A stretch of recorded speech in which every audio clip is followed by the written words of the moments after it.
ഇറാനോട് യുദ്ധ പോർവിളിയുമായി ഇസ്രായേലും അമേരിക്കയും ഒരുമിച്ചെത്തുന്നു. ട്രംപിന്റെ എടുത്തുചാട്ടം നാശത്തിലേക്ക് തന്നെയാണ് നീങ്ങുന്നതും. ഇറാനുമായുള്ള യുദ്ധം നാശത്തിലേക്കുള്ള പാതയാണെന്നാണ് അമേരിക്കൻ കൺസർവേറ്റീവ് തന്നെ മുന്നറിയിപ്പ് നൽകിയത്. ബാക്കിയുള്ള തീരുമാനങ്ങൾ എടുക്കുന്നത് പോലെ ഇറാനുമായുള്ള സംഘർഷാവസ്ഥയിലും ട്രംപ് സഖ്യരാഷ്ട്രങ്ങളെ തൃപ്തിപ്പെടുത്താൻ ഇറങ്ങിത്തിരിച്ചാൽ അത് അമേരിക്കയുടെ അടിത്തറ ഇളക്കാനുള്ള നീക്കമായിരിക്കുമെന്നാണ് അമേരിക്കയിലെ രാഷ്ട്രീയ നിരൂപകരും സംഘടനകളും മുന്നറിയിപ്പ് നൽകുന്നത്. അമേരിക്കൻ പ്രസിഡന്റ് ഡൊണാൾഡ് ട്രംപ് ഇറാനെതിരായ ഭീഷണികൾ വർദ്ധിപ്പിക്കുകയും പശ്ചിമേഷ്യയിലും അതിനപ്പുറത്തും സൈനിക നിലപാട് സ്വീകരിക്കാൻ ഉത്തരവിടുകയും ചെയ്യുമ്പോൾ ഇസ്രായേൽ ഭരണകൂടവുമായുള്ള അദ്ദേഹത്തിന്റെ ബന്ധങ്ങളും ഇസ്രായേലിന്റെ അതിക്രമങ്ങൾക്കും യമനിലെ സൈനിക നടപടികൾക്കും അദ്ദേഹം നൽകുന്ന പിന്തുണയും ഗണ്യമായി രേഖപ്പെടുത്തുന്നുണ്ട്. അമേരിക്കയിലെ തന്നെ വിവിധ സംഘടനകൾ അമേരിക്കൻ പ്രസിഡന്റ് ഡൊണാൾഡ് ട്രംപിന്റെ ഈ മണ്ടൻ തീരുമാനങ്ങളോട് എതിർപ്പുമായി എത്തിയിരിക്കുകയാണിപ്പോൾ.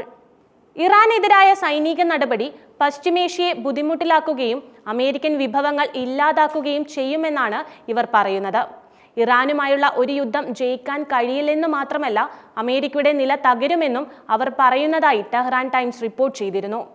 ഇറാനെതിരായ സൈനിക നടപടിയുടെ അനന്തരഫലങ്ങൾ എല്ലാം നശിപ്പിച്ചേക്കും.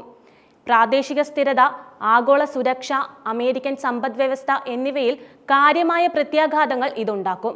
മിഡിൽ ഈസ്റ്റിൽ സൈനിക ഇടപെടലിന്റെ ഒരു നീണ്ട ചരിത്രമാണ് അമേരിക്കയ്ക്കുള്ളത്.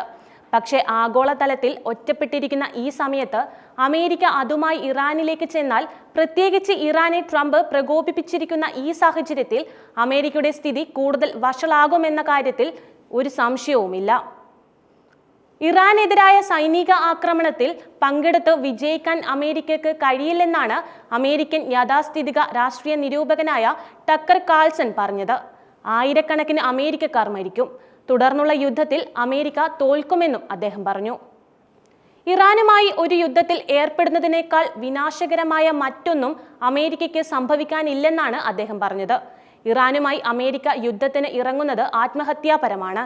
ഇറാനുമായി സംഘർഷത്തിന് അമേരിക്കയെ പ്രോത്സാഹിപ്പിക്കുന്ന ഏതൊരാളും അമേരിക്കയുടെ സഖ്യകക്ഷിയല്ല, മറിച്ച് ശത്രുവാണെന്നും കാൾസൺ കൂട്ടിച്ചേർത്തു. ഇറാനുമായുള്ള യുദ്ധം അമേരിക്കൻ ജനതയ്ക്കല്ല, നെതന്യാഹുവിന്റെ സർക്കാരിനുള്ള സമ്മാനമായിരിക്കുമെന്നാണ് പുരോഗമനവാദികൾ പറയുന്നത്.